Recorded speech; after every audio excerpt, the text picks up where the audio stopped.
Psalm 106. Halleluja, sagt ihm Danke. Wo er ist, kommt's gut. Seine Liebe bleibt ewig. Ihm seine Macht. Wer könnte sie so richtig beschreiben? Und seine Berühmtheit, wer könnte sie beweisen? Dem geratet's, wo's Recht hat vor Augen und wo sich ständig drinnen bewährt. Ach du, denk doch an mich, so wie du an die Liebe denkst von deinem Volk, und komm mich besuchen und retten. Dass ich mit eigenen Augen sehe, dass es noch gut kommt mit deinen Erwählten. Dann freue ich mich mit deinen Leuten und kann mich rühmen, dir zu hören mit ihnen. Wir haben auch versagt wie unsere Ahnen. Krumm gelaufen ist alles neben dem Weg. Damals in Ägypten haben sie deine Wunder auch nicht begriffen und deine Liebe vergessen. Am Schilfmeer haben sie trotzet und gekopft. Und gleich hat er ihnen geholfen mit seiner Nähe. Dass sie eben etwas lernen und begreifen von seiner Macht. Er selber hat das Schilfmeer angeschrumpfen lassen. Das ist gerade vertrocknet an selber Stelle. Und so sind sie trocken durchs Wasser gekommen und dann auch durch die Wüste. Er hat sie geführt. Er hat sie befreit von den Hasserfüllten und gelöst aus den Händen der Gegner. Die Säbe, die sind zugedeckt worden vom Wasser. Nicht einmal eine wäre davon gekommen. In diesem Moment haben sie geglaubt an sein Wort und haben ihm auch gedankt dafür. Sie haben aber alles gleich wieder vergessen und nicht mehr Geduld gehabt zum Warten auf ihn, auf seine Meinung und auf seinen Rat. Sie sind schier vergangen vor Lust nach Fleisch und haben ihn auf die Probe gestellt in dieser Wüste.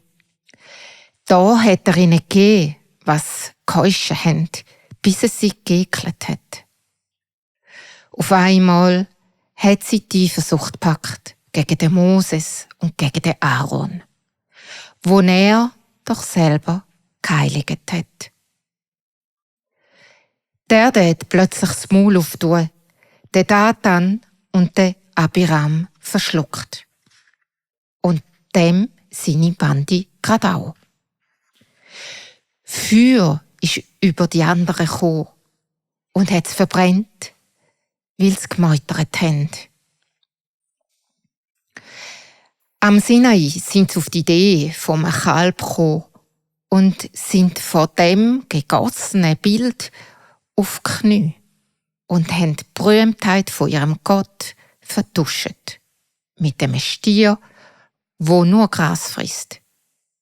Sie haben ihn vergessen, den, wo sie befreit hat. Und wo es so Grosses zu tun hat, zu Ägypten.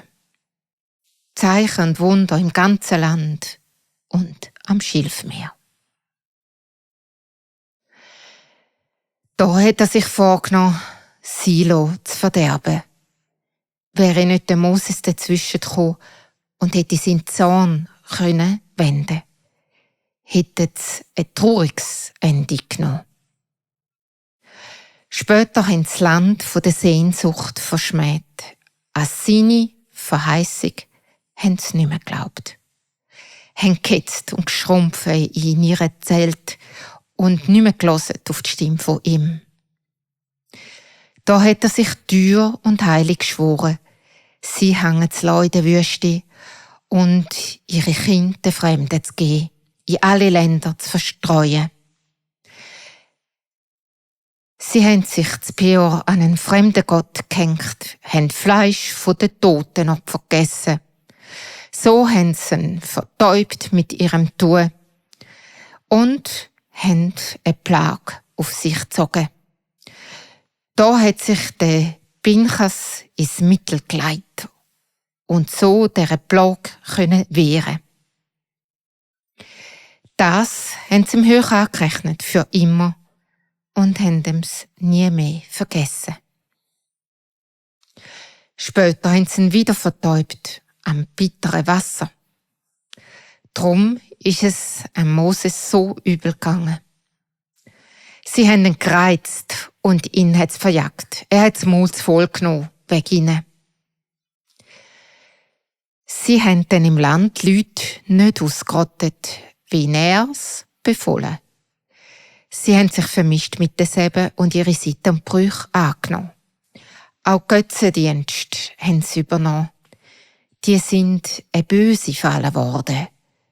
Die Söhne haben sie getötet und die Töchter auch und haben sie den Götzen zum Opfern gebracht. Unschuldiges Blut sind sie vergiessen, das Blut von ihren eigenen Kind auf den Altar von Kanaan. Das gelobte Land war nur noch geheuchelt. Sich selber haben sie verdreckt mit dem Tun, sich mit dem Fremdgehen ganz verhurt. Da ist sein Zorn wie Feuer auf sie los. Er hat ein Gräuel gemacht aus seinen Leuten. In fremde Hände hat er sie gegeben. Die Hasserfüllten haben jetzt über sie befohlen und haben sie plaget, wie es haben wollen. Manchmal hat er sie doch befreit. Und gleich haben sie trotzet und dann gemacht, was sie wollen. Drum sind sie dann auch ganz runtergekommen. Dann hat er ihr Elend gesehen und gehört, wie sie geseufzt haben in ihrem Jammer. Das hat dem Leid tun zinnerst inne. Hat wieder an sein Bündnis gedacht, das er mit ihnen geschlossen hat. Und hat sie Verbarmen finden. Bei denen, wo sie geknebelt haben. Ach du, komm uns wieder befreien.